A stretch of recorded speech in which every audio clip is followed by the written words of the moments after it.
Daily and weekly workloads can seem overwhelming. Bosses often advise prioritizing our work, but not many of them tell us how to do it. We're expected to just figure it out. Order of importance seems obvious, but how do we determine what is more important than what else? This video shows you how to prioritize. Prioritizing is making informed decisions about what to do, when to do it, and why to make those choices. It is the solution for effective and efficient time management challenges. Those human decisions are used by time management tools such as schedules, daily planners, PERT charts, and computer software. Without priorities, daily work is chaotic, stressful, inefficient, and non-productive. That chaos produces low-quality work and lots of mistakes and rework. It also harms people mentally and physically because stress is a known health risk factor. Don't allow those tasks to bully you into indecision.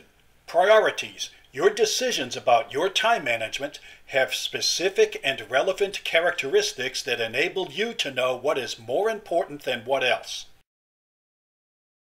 Make a list of your tasks, such as risk assessments, internal control tests, and document examinations. Handwrite them on paper or type them in your computer, whichever works best for you. Identify completion dates and times for each task. Organize them by completion dates and times. Organize them by relative importance within the completion dates and times. A 1 to 10 ranking works well for a lot of people. Estimate the durations needed for completing each of your tasks. Some tasks can be completed within a day or even hours. Others require several days, weeks, or even months. Establish a completion date or time for each task on your list based on your duration estimates. Working forward from the beginning of your project is effective for some tasks, and working backward from the end is more effective for others. Every task that requires more time to complete than others should be started as early as possible to allow enough time for quality work. Early completion dates naturally have higher priorities than later completion dates.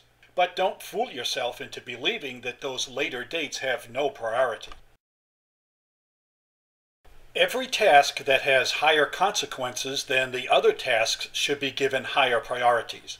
For example, understanding relevant criteria is so necessary for understanding an auditee's compliance that it is a high priority task for that reason alone. Any task that must be completed before other tasks can be completed has a higher priority than the tasks that depend on it. For example, causes of problems found by the audit must be identified and understood before recommendations can be developed. Dependent tasks are those that must be completed so other people can begin or complete their work. For example, your draft report must be completed in time for another person to reference it to your working papers. Here is an example of tasks that relate to one another. You will interview a department head on Thursday. On that day and time, that interview is a top priority. On Wednesday, you will prepare a list of questions to ask that department head. On that day, that list is a top priority because the interview cannot be done without it. On Tuesday, you will research the relevant department to identify what you need to know and seek what this department head should know. On that day, that research is a top priority because your list of questions cannot be made without it. On Friday, you will write the working paper so you can start a fresh week on Monday. Every impending milestone or deadline should have a very high priority. The closer the date, the higher that priority. Every task that is due today should have absolutely top priority. A hierarchy of people always lies in the background.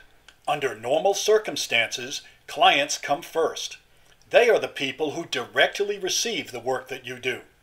Clients can be paying customers or executives in an auditee organization, or lawmakers such as Congress, state legislatures, county commissions, school boards. They are always first unless overridden by your direct superiors. Bosses come after clients. They are your direct supervisors and anybody above them in your organization. Clients and bosses can always supersede your plans and priorities at any time. Your colleagues come after your bosses, and your staff come after your colleagues. These are useful generalities. There can be exceptions as needed. Priorities must be flexible. Sometimes they need to be changed in adaptation to changing conditions. What we thought was a high priority for today might be pushed back a notch or two because of a new assignment, a new development, or other special needs. When your clients or bosses tell you something is more important than something else, that assignment automatically has a higher priority. Give it your top priority, push aside your other priorities, and get it done. Tell your bosses you are shifting priorities for them. Tell people who depend on you that your priorities are being changed. Emergencies are always top priority. Emergencies are events that nobody could have foreseen, such as a fire in your building, an earthquake, or a sick child at school. Respond to them immediately, reset your schedules and priorities as needed, and proceed with your work. Emergencies are not crises resulting from failure to manage time. Use priorities to manage your time and work, and you will find that crises will fade away. Priorities do work. Business professionals who prioritize their work are better able to accomplish their tasks and goals efficiently. Priorities do not mean that any task is not important, only that it might not be as important as other tasks. The flexibility of priorities does not diminish their necessity for managing your time. Misunderstandings about priorities are a major cause of time mismanagement and giving up on managing our time.